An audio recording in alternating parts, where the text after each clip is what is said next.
반갑습니다. 예, 한 주간 사은님 은혜 속에서 건강하게 잘 지내셨나요? 네. 마음 공부 잘 하셨나요? 네. 네, 저희가 지난주에 이제 원불교에 오면 뭐 하자는 것인가?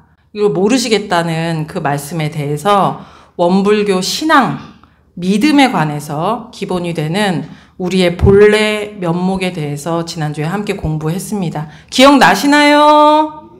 예. 다 한 귀로 들어갔다 한 귀로 나오셨죠? 예. 오늘은, 우리가 본래 면목을 믿고 깨달아 알아서 뭐 하자는 것인가? 원불교 교도님들이 지켜내야 하는 서원과 삶의 방향에 대해서 함께 공부하겠습니다. 지난주에 닭무리 속에 살고 있는 독수리에 대해서 제가 말씀드렸죠? 그건 기억나시죠? 독수리가 눈을 떠보니까 닭무리 속에 자기가 있었잖아요. 그래서 닭들하고 살다 보니까 목소리가 어떻게 나와요? 뭘 연습하게 돼요? 꼬끼요 이 연습을 하게 된다고 했어요, 독수리가. 그런데 그 소리가 잘 나와요? 잘 안 나오죠? 그러니까 닭들한테 바보 취급을 당하면서 살게 되고, 또 행동은 어떤 행동이 나와요? 독수리 행동이. 예? 지렁이만 보면 어때요? 막 달려가서 막 달리기 대회 해가지고 막 탁 그걸 쪼아먹는 그런 행동이 나오고, 닭 속에 사는 그 독수리의 의식 수준은 어떤 생각을 하면서 살게 될까요? 나는 닭이다. 아이고, 지렁이 한 마리 어떻게 하면 더 먹을까? 내가 지렁이를 많이 먹어야 성공하는데, 저 하늘을 나는 저 독수리를 보면서 아이고, 난 절대 저렇게는 뭐 살 수 없어. 나는 그냥 닭으로밖에 살 수 없는 존재야. 이렇게 생각을 하게 되잖아요. 그러다 보니까 삶의 모습이 내적으로 자신을 지금 자랑스럽게 생각하나요? 아니면 무능하다고 생각하게 되나요? 난 그냥 한낱 닭일 뿐이야.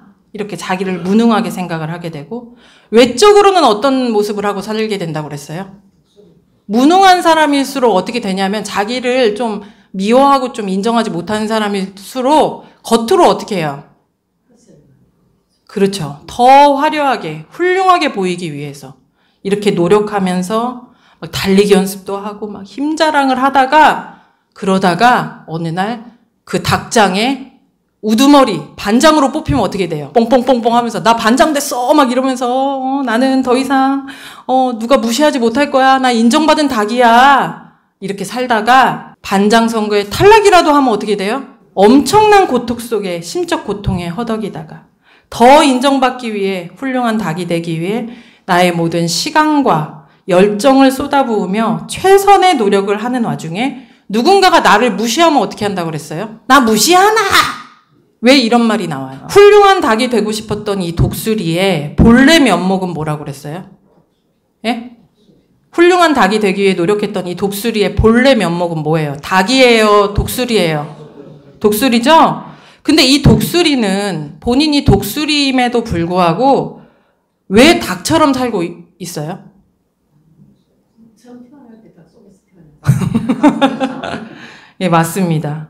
처음에 태어날 때부터 그냥 누구나 다, 모든 사람이 나한테 닭이라고 얘기를 하니까, 그리고 모든 눈에 보이는 모든 사람들이 다 그렇게 살아가고 있으니까 너무 오랜 시간 닭으로 살다 보면 어떻게 돼요? 독수리가 오랜 시간 닭으로 살다 보면 어떻게 돼요? 독수리의 본래 면목, 독수리의 능력은 온데간데 없어지고 닭의 한계를 벗어나지 못하게 되는 것입니다. 우리 중생의 삶도 이와 같습니다. 우리가 인생을 살아가면서 돈, 명예, 내꺼 이렇게 하면서 중생의 욕심과 관념과 습관에 끌려서 최선을 다하는 삶으로 죄가 죄인 줄도 모르고 고통이 고통인 줄도 모르고 살아가는 것이 우리 입장에서는 어찌 보면 너무 자연스럽고 당연한 삶이잖아요. 그렇게 안 사는 사람이 바보 같은 사람이잖아요. 그런데 진리적 입장에서 보면 내가 부처의 능력을 이미 가진 존재인데 지금 그 능력을 사용하지 않고 내가 중생심에 빠져서 고통을 자초하고 있다라는 것입니다. 이해되셨어요? 여기까지 이해되셨나요? 자, 옆 사람 보세요. 옆 사람은 중생인가요? 부처님인가요? 야, 합장하고 해주세요. 부처님. 그리고 나는 어떤 존재라고 했어요? 예? 자타원님 어떤 존재예요? 예, 박수 쳐. 못합니다! 이거 안 하셨어요, 오늘?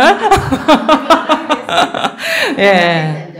근데 이걸 아무리 얘기해줘도 정말 그게 뭔지가 이해가 안 간단 말이에요. 그 닭으로 살고 있는 독수리한테 야, 너 닭 아니야. 너 독수리야. 이렇게 얘기를 해준다고 그래서 그 닭이 그걸 알아들으면 그것은 상극이란 말이에요. 당체 이해가 안 된단 말이에요. 내가 닭인데 나한테 독수리라니. 저 사람 이상한 사람이야. 그리고 사실은 그렇다니까 믿어야 되니까 믿는 척 하지만 사실 저 내심에서는 정말 믿기지가 않는단 말이에요.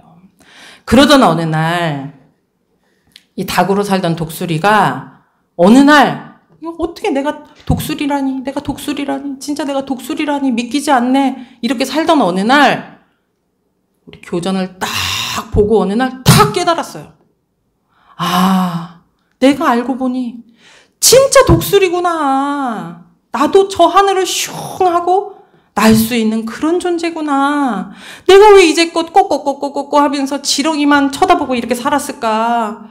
내 본래 면목은 하늘의 제왕이구나. 나도 내 능력을 발휘하면 되는 것이구나. 이렇게 자신의 본래 면목을 믿고 깨달아서 딱 알게 된 거. 이것을 유식한 말로 뭐라고 하냐면 견성이라고 합니다. 뭐라고 한다고요? 견성.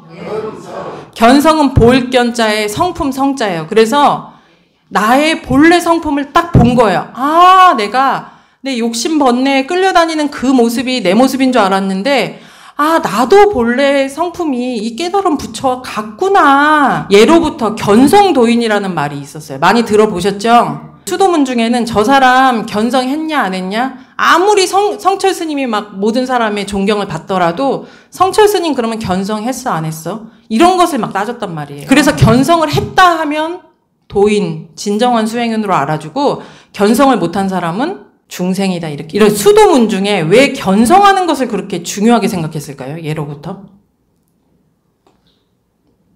아, 내가 독수리구나 이렇게 깨닫는 거. 그 닭인 줄 알았던 독수리가 아, 알고 봤더니 내가 독수리네.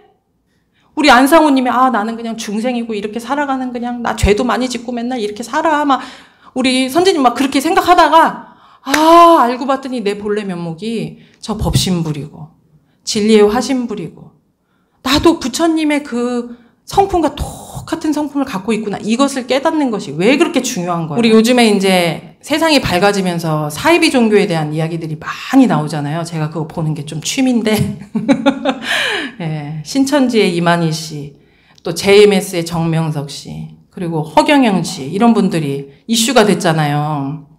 그런 분들은 대단한 사람입니까? 아닙니까? 예?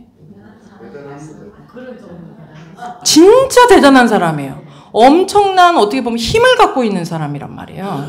뭐 그게 기도를 통해서든 무엇을 통해서든 어떻게 그 몇만 명이 그 사람 앞에 그냥 뒤에 줄을 막 쓰잖아요, 앞에. 그렇게 끌어올 수 있는 어떻게 보면 힘을 갖춘 사람이란 말이에요. 그런데 견성했습니까? 그분들 견성했어요? 견성을 하지 못하고 그렇게 힘을 얻잖아요. 그러면 결국 뭐가 돼요? 사기꾼으로 전락하게 되는 것입니다. 견성을 하지 못하고 내가 독수리 흉내를 내잖아요. 닭이 내가 독수리인지 모르고 독수리 흉내 내다가 지붕에서 날잖아요. 그러면 막 사람들한테 그러는 거예요. 나 봤지? 나 하늘에서 나는 거 봤지? 이러면서 막 나한테 나를 숭배해. 막 이렇게 하면서 이것은 견성하지 않았기 때문에 나 잘났네 이렇게 돼버리는 거예요. 나 잘났네. 나만 특별하네 막 이렇게 돼버린단 말이에요. 그렇기 때문에 수도문 중에서는 예로부터 견성을 했냐 못했냐. 견성을 하고 지금 수행을 하고 있는 것이냐. 나의 본래 면목을 알고 그 본래 면목을 회복하는 과정에 있는 것이냐. 아니면 나나 하면서 나는 공부했네. 이걸로 지금 하고 있는 것이냐. 이 차이가 있기 때문입니다. 진짜 나의 본래 면목을 아는 사람, 견성을 한 사람은 확실한 서원이 생기게 돼요. 어떤 서원이 생기게 될까요? 오늘 주보 설교 주제입니다. 4글자입니다. 시작. 성불 중에 서원이 생기게 되는 거예요. 성불이라는 것은 뭐예요? 내가 부처를 이룬다. 지금은 내가 어떻게 보면 중생의 습관으로 살고 있잖아요. 그러니까 닭의 습관으로 살고 있잖아요. 그런데 내가 수행을 해서 독수리의 능력을 성취하겠다. 내가 지금 중생이지만 이 중생의 모든 때를 벗어 던지고 내가 부처의 그런 인격을 달성하겠다. 이것이 성불입니다. 이게 이제 목적이 생기는 거예요. 왜 이런 목적이 생겨요? 정타원님 왜 성불하셔야 되는 거예요? 진단장님 왜 성불하셔야 돼요? 지금처럼 살아도 괜찮은데. 상호님 왜 성불해야 돼요? 지금처럼 살아 노 프로블럼. 지금 괜찮잖아요, 다. 우리 정도님 왜 성불하셔야 돼요? 네, 다 맞습니다. 그런데 우리가 이제 입장 바꿔 생각을 해보세요. 독수리가 닭처럼 살고 있는데 그 닭의 삶이 너무 편안하고 익숙하고 좋잖아요. 그래서 계속 그렇게 살 거냐는 거예요. 미경님 그렇게 사실 거예요? 네? 왜 우리가 독수리가 돼야 되냐? 나는 원래 독수리기 때문에. 그러니까 우리가 왜 부처를 이루자는 거예요, 지금? 내가 원래 부처인데 지금 그 능력을, 그 위대한 능력을 내가 모르고 그냥 방치하고 지금 중생으로 왜 그 고통스러운 삶을 사냐는 거예요, 지금. 그러니까는 아는 사람 입장에서는 이것은 내가 성불을 향해 갈까 말까, 에이, 하지 말까 할까, 이게 아니에요. 아니, 하기 싫으면 하지 말라는 거예요. 그냥 독수리도 닭으로 살아도 괜찮아요. 지렁이 싸움 하면서. 그런데 아는 입장에서 보면 왜 그 능력을 가지고 그렇게 살아가냐, 작게 살아가냐는 거예요. 하늘을 샥 나를 수 있는. 이렇게 우리가 견성, 우리의 본래 면목을 아는 것이 이렇게 중요합니다. 본래 면목을 정말 확실히 아는 사람은 내가 성불, 부처를 이루겠다라는 그 서원으로 재중의 사업에 동참할 수밖에 없어요. 재중이라는 건 뭐예요? 중생을 제도한다. 그러니까는 나만 그러면은 지금 나만 독수리인데 닭장 속에 사는 게 아니라 옆 사람 보세요. 아이고 이 사람도 부처인데 지금 중생으로 살고 있네. 이 사람도 부처인데 중생으로 살고 있네. 지금 옆 사람 손 잡아보세요. 우리가 다 부처라는 거예요. 그러면 우리 입장으로 생각해보세요. 진짜 모르는 독수리다 하더라도 야, 너 왜 닭장 속에 살아? 너 지금 나라가 하잖아요, 우리가. 그런 것처럼 이 이치를 아는 분은 재중의 사업을 안 할 수가 없습니다. 그러니까 나만 위해서 지금 살아가는 게 아니라 나를 비롯해서 우리 모두가 성불 재중을 향해 재중 사업을 안 할 수가 없어요. 이 사이비 제가 이제 몰랐어요. 그 전에는 이 코로나 오고 나서 제가 사이비에 대해서 이제 알게 됐는데 기독교, 불교, 원불교 중에 누가 잘못 걸릴 확률이 많아요? 사이비에 걸릴 확률? 기독교. 왜요? 기독교는 여러 종파로 나눠지가 있거든요. 제가 보니까는 기독교가 제일 사기를 많이 당하는구나 이 생각을 했어요. 근데 그 기독교 나빠서가 아니라 기독교는 메시아를 지금 찾고 있단 말이에요. 조물주 하느님을 그러니까 메시아를 지금 기다리고 있단 말이에요. 그래서 나를 구원해줄 메시아가 누구냐 이것을 지금 찾고 있더라고요.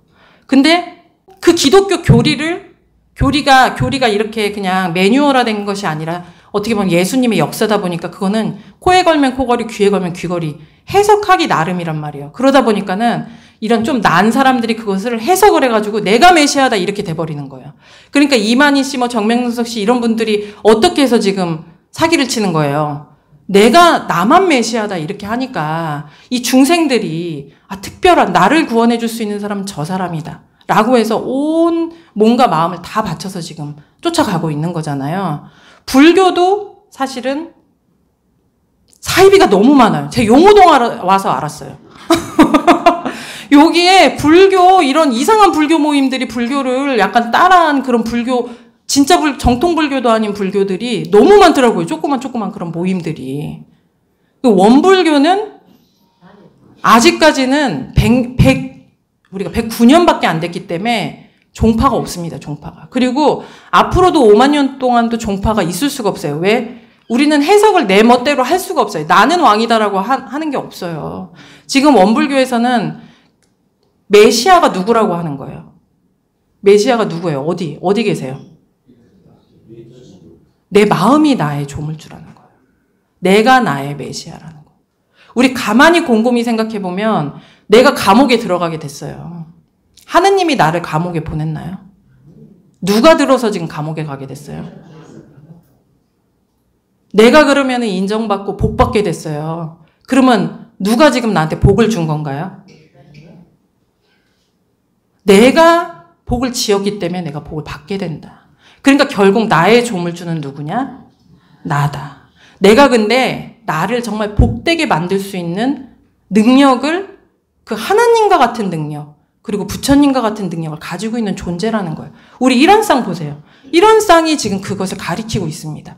우리가 일원상 앞에서 맹신하듯이 그냥 아이고 부처님 막 이러면서 절을 하기보다는 일원상 앞에 서면 내가 깨우치지 못한 나의 불성, 내가 이 일원상 진리와 같은 존재라는 믿음으로써 우리가 경건하게 절을 하는 거예요. 이제 일원상 옆에 소태산 대종사님이 계시죠? 제가 요즘에 정말 이 대종사님이 얼마나 정말 위대하고 감사한지에 대한 생각을 많이 하고 있어요. 그 이유가 뭐냐면 대종사님 109년 전에 원불교를 이제 여실 때 그때 지금도 마찬가지지만 그때 시대적으로 사람들의 의식 수준이 어땠어요? 복 주세요 막 다 그랬단 말이에요. 근데 사실 기독교도 교리를 보면 예수님은 사기를 치지 않았는데 그 후에 제자들이 지금 문제가 된 거거든요. 왜냐하면 예수님의 말씀을 보면 네가 하나님의 자녀다라고 얘기하잖아요. 하나님의 자녀라는 건 뭐냐면 하나님의 유전자를 갖고 있는 존재라는 뜻이거든요. 그래서 기독교도 잘 믿는 사람은 정말 인격적 성숙을 하는 삶으로 살아갑니다. 부처님도 뭐라 했어요? 성품을 깨달아라라고 했는데 우리 중생들이 계속 어떻게 가요? 부처님 그냥 복 주세요. 공짜로 복 주세요. 이렇게 기복으로 가버리는 거예요. 근데 대종사님이 원불교를 여실 때도 사회적 분위기가 진짜 너무너무 심하게 그랬단 말이에요.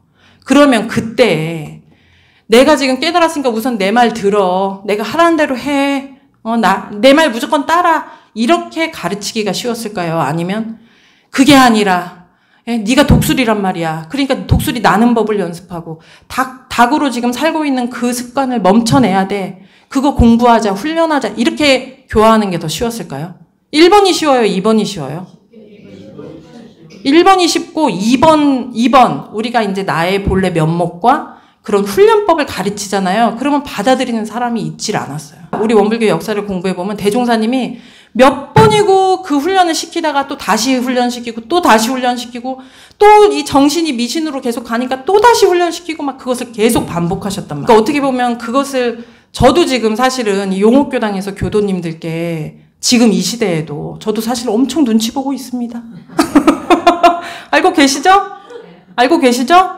지금 하지 말자는 거 닭의 습관 그거 멈추시게요 하면 어떻게 돼요?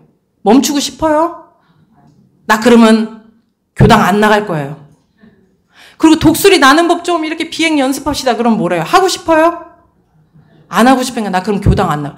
그러니까는 아이고 저분이 교당 안 나오시면 어떡하나.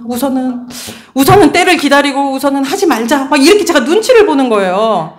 근데 대종사님 때는 어땠겠어요? 아무리 성현이시지만.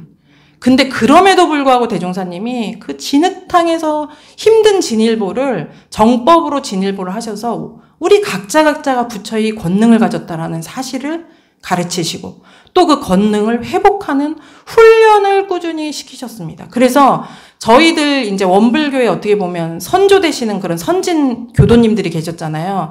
그분들이 지금 교도님들보다 훨씬 못 배우고 못 살고 하셨던 그분들이 다 부처의 어떤 권능과 인격을 달성하게 됐어요. 그 역사가 다 있어요. 뭐 특별히 막 수리수리 마수리에서 막 이적을 막 바라고 막 하늘에 붕 뜨고 이런 얘기를 하는 것이 아니라 인격적으로 엄청난 그 성장을 한 그런 결과를 가져오게 되었습니다. 예, 오늘 봉독하신 법문입니다. 대종사 말씀하시기를 수도하는 사람이 견성을 하려는 것은 성품의 본래 자리를 알아 그와 같이 결함없게 심신을 사용하여 원만한 부처를 이루는데 목적이 있나니. 우리의 목적은 뭐라고요? 왜 본래 면목을 알아야 된다고요? 원만한 부처를 내가 이룬다. 부처를 이루는 길은 결함 없이 나의 마음과 몸을 잘 사용하는 길인데 우리가 그게 지금 잘 안 되잖아요. 그래서 우리가 견성을 하는 이유는 결함 없게 심심을 사용하여 원만한 부처를 이루는데 그 목적이 있나니 만일 견성만 하고 성불하는데 공을 들이지 아니한다면 이는 보기 좋은 납도끼와 같아서 별 소용이 없나니라. 우리가 이제 교당에 와서 우리 본래 면목이 부처예요라는 그 얘기를 들었단 말이에요. 아, 내가 진짜 별로인 사람인 줄 알았는데 내 부처래. 그래갖고 막 나 자존감이 되게 낮았는데 나 자존감이 이제 올라가. 나 부처래. 그러고 성불에 공을 들이지 않는다. 내 심신을 원만하게 사용하는데 공을 들이지 않는다면 그거는 납도깨비. 도끼가 아무 쓰잘데기 없는 도끼라는 거예요. 나무 하나도 벨 수 없는. 그리고 우리의 이 교법은 뭐냐면 결국에 뭐예요, 이게? 우리가 경전 공부 왜 해요? 이게 쉽게 생각을 하면 독수리가 닭의 습관을 버리고 독수리로서 해야 되는 그것을 설명한 매뉴얼이라고 할 수가 있어요. 우리 경전 배우는 것은 그냥 뭐 공부해야 되니까 하는 것이 아니라 내가 원래 부처인데 지금 부처의 권리를 잃고 내가 막 중생심으로 욕심에 끄달리면서 막 이렇게 고통 속에 살잖아요. 막 맨날 화가 부르륵 나면서 막 하지 말아야 될 걸 막 하면서 이렇게 살아가고 있잖아요.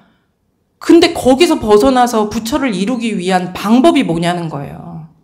그 방법을 매뉴얼화 해놓은 것이 교전입니다. 이해되셨나요? 예, 복습하겠습니다. 오늘 원불교에서는 무엇을 믿는다고 그랬어요? 누가 부처님이라고 했어요? 나만 부처님인가요? 모든 인류. 옆 사람 보세요. 아이고 아무래도 부처처럼은 안 보이는데, 네? 중생처럼 보이는데. 그래도 이제 우리가 지금 아직 그 눈꺼풀이 아직 열리지 않아서 그렇지 알고 보면 우리가 다 모두 불성을 가지고 있다. 그래서 원불교는 뭐 하는 것인가? 지금 도지님, 원불교는 뭐 하는 것인가? 이거 개념을 잡으셔야 됩니다. 신익교도님들 특히. 원불교는 부처님께 복 주세요 라고 하는 종교죠? 그러면요. 그러면 원불교 다니면 복을 안 받나요? 그럼 뭐 하자는 거예요, 원불교에서? 내가 부처의 능력을 회복함으로써 복이 따라오게 하는 종교예요. 한마디로 말해서 내가 닭인 줄 알고 살면서 저 독수리한테 독수리나 저기 밥 하나, 쥐 하나 잡아다 주세요. 잡아주세요. 맨날 이렇게 빌고 살지 말고 내가 독수리의 권능을 회복해서 내가 스스로 사냥을 할 수 있다라는 거예요. 누가 주는 것이 아니라 내가 그 권능을 회복한다. 자, 그러면 내가 부처인 것을 알자는 것은 무엇을 위해서 부처인 것을 알자는 거예요? 원불교 교도님들의 서원은 뭐예요? 그러니까 내가 부처인 것을 알아서 결국 뭐 하자는 거예요? 재중하자는 것만이 아닙니다. 성불재중하자는 것입니다. 그러니까 우리가 재중만 하자고 하면은 사실은 이제 원불교는 사실 재중을 중심으로 하는 종교이기도 하지만 재중만 하자 그러면 나는 그냥 여기서 꽃교하고 살 테니까 니네들 다 빨리 독수리 돼. 지금 이러면 안 되는 거예요. 나도 성불을 향해 가고 우리 함께 가자라고 손을 잡아주는 그 종교이고 그것이 우리의 서원입니다. 제가 가끔 교도님들께 도덕사업의 주인공 되셔야죠 라고 할 때가 있어요. 도덕사업의, 정도님, 도덕사업의 주인공 되십시오. 네. 이 도덕사업의 주인공이라는 것이 뭐냐면 우리가 살면서 여러 사업을 하고 살잖아요. 예? 각자 지금 직장에서 여러 사업을 하고 사시는데 그것을 하지 말라는 얘기가 아니라 그것은 이 생에 내가 살아가기 의식주를 해결하기 위해서 당연히 해야 되는 것이고 영생을 통해서 나의 목표는 성불재중이다라는 생각으로 그 성불재중을 향해 가는 이 사업, 도덕을 내가 스스로 훈련하고 옆 사람들에게 그 도덕을 함께 할수록 손을 잡는 그 사업의 주인공이 되자라고 하는 것입니다. 그러면은 우리 원불교에 오시는 것은 원불교는 뭐하러 다니시는 거예요? 여긴 뭐 하는 곳이에요? 맞습니다. 원불교는 어떻게 보면 성불재중하는 학교라고 할 수 있어요. 학교. 주부와 함께 보세요. 견성후에 성불에 공들이는 방법은 첫째 신앙이 필요합니다. 신앙. 우리가 무엇을 믿을 것인가 하는 문제. 내가 닭이냐 독수리냐 무엇을 믿을 것인가 이 문제도 있지만 어떻게 하면 날 수 있냐 어떻게 하면 하늘에 뜰 수 있냐 이런 이제 그것의 믿음의 문제도 있잖아요. 그런 여러 내가 부처를 이루기 위해서 해내야 되는 것을, 해내한 것들 중에 내가 알아야 되는 것, 믿어야 되는 것, 이걸 진리적으로 믿는 그 믿음이 중요하고, 두 번째는 그 믿음 하에 내가 그런 나를 만들어가는 수행의 과정이 필요합니다. 그래서 원불교에서 맨날 법회 오시면 일상수행요법 외우시잖아요. 1심지는 원래 요란한 2심지는 원래 이렇게 외우시잖아요. 원불교는 일상생활 속에서 내가 나를 부처의 인격으로 단련하는 그런 곳입니다. 그런데 이렇게 우리가 성불을 향해 갈 때 원불교가 이제 성불제중하는 학교라고 했잖아요. 어떻게 보면 그 닭으로 살고 있는 독수리가 독수리 학교에 들어간 거란 말이에요. 그러면 그 학교에 들어갔을 때 이제 입교를 하시는 게 이제 입학을 한 거라고 치면 가장 기본이 되는 게 뭘까요? 학교 입학하면 가장 기본이 되는 게 뭐예요? 개근입니다. 다 같이 시작! 개근 해보세요. 시작! 우리가 옛날에 저 어릴 때만 해도 죽어도 학교 가라 그랬어요. 우리가 이제 성불하는 학교에 지금 오신 거예요, 원불교. 거기 입학하신 거예요. 그런데 제일 중요한 게 뭐예요? 출석이에요, 사실은. 제가 그래서 법회 출석 교도님들 저 절에 가시면은 한 달에 한 번 그냥 오시라고 하잖아요. 요새는 안 그러는데도 이제 막 여기 불자들을 보시면 저 불자예요. 그래서 어떻게 공부하세요? 그랬더니 아예 그냥 바람 쐬러 저 절에로 이렇게 여행 다니신다고. 이게 불자. 근데 그것은 본래 자기의 권능을 회복하는 거랑은 아무 상관이 없습니다. 그래서 이제 원불교에서는 사실 불교를 혁신해서 생활 속에서 내 본래 면목을 계속 회복해 나가기 위해서 매주 와서 사실은 점검을 받고, 우리가 지금 이런 식의 법회는 사실 원불교다운 건 아니에요. 지금 설교 위주의 법회잖아요. 우리 용옥교당도 이제 상시 훈련의 법회를 내년부터 이제 도전을 할 겁니다. 그 생활 속에서 도전해야 될 신앙의 길은 자신이 귀하디 귀한 존재임을 믿고 자각하면서, 대종사님이 나의 본성이 부처라고 했는데 과연 그게 무슨 뜻인지 그 화두를 항상 마음에 품으시기 바랍니다. 그리고 성부를 향한 발걸음에 동참을 해주시기 바랍니다. 예, 양손, 옆에 사람 손 한번 잡아보세요. 서로 도와주시기 바랍니다. 하나, 둘, 셋, 화이팅! 다시 한번 하나, 둘, 셋, 화이팅! 이상 마치겠습니다.